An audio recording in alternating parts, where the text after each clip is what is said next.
Let's bring in the CEO of the Israeli-American Council, Elan Carr, and former Navy SEAL who trained with IDF, Cameron Hamilton. Cameron, to you first. I want to play this soundbite. This is from the IDF spokesperson, Israeli Defense Force spokesperson, about restarting this. Watch.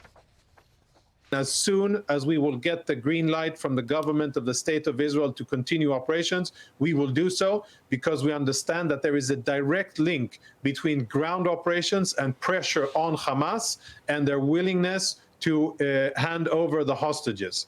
And we are ready and equipped to do so. He talks about the green light there, Cameron. What do you think? Does the green light come in just hours, or is this pause in some capacity extended? Yeah, thanks for having me, Trace. I think right now it's a very challenging scenario where they're trying to bring as many hostages back. Israel's taking great efforts in stride to do so. So I think that they're really trying to adhere to the sympathies of the families. That really it's riveting, it's captivating. We see these young children, we see these women that have been put into slavery and they've been captured. So they're going to expend every effort to bring them back. Likely Israel will capitulate in some manner to extend time.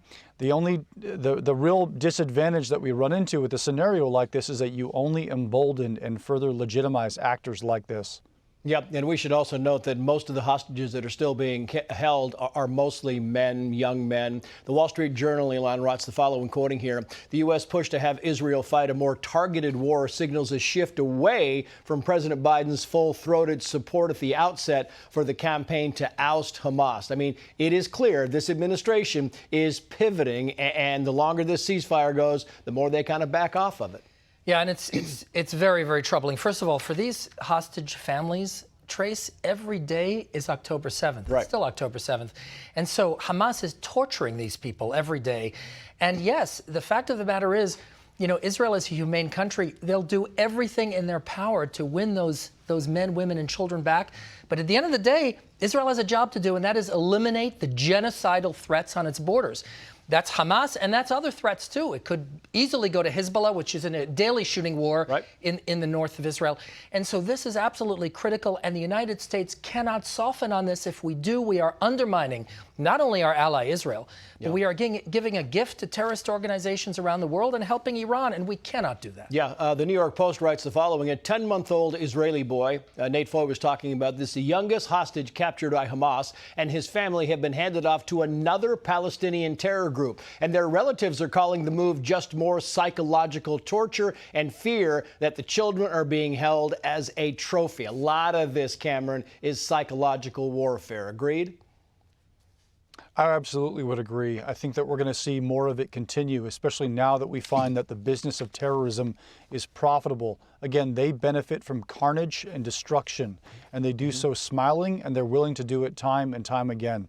Unfortunately, Israel is going to expend every effort to bring hostages back, but that will only further embolden certain activities by groups like these. So it's an incredibly challenging scenario. Israel does need to, at some point, pull the gloves off and finish the conflict that they have and utterly root out this cancer to the Palestinian people. It's the only way there will be a lasting peace. Number two, on the foreign policy front with the United States, we need to stand in solidarity with Israel, and we need to make it unequivocal the fact that we want all American hostages returned, no exceptions, no favors to be asked, no benefit for Hamas until that is done. Yeah, I've got about 30 seconds left for you, Elan, because I want to know, kind of off the point, about the U.S. getting attacked by the Houthi rebels and all these other groups, these Iranian proxies. Why is this administration backing off calling the Houthi rebels a terrorist organization? Well, certainly the Houthi rebels are a terrorist organization.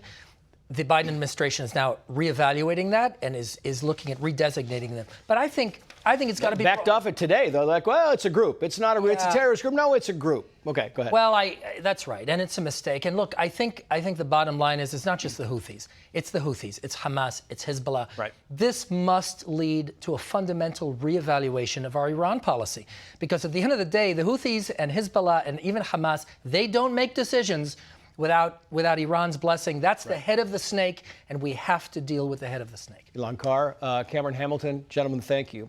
Hey, Sean Hannity here. Hey, click here to subscribe to Fox News YouTube page and catch our hottest interviews and most compelling analysis. You will not get it anywhere else.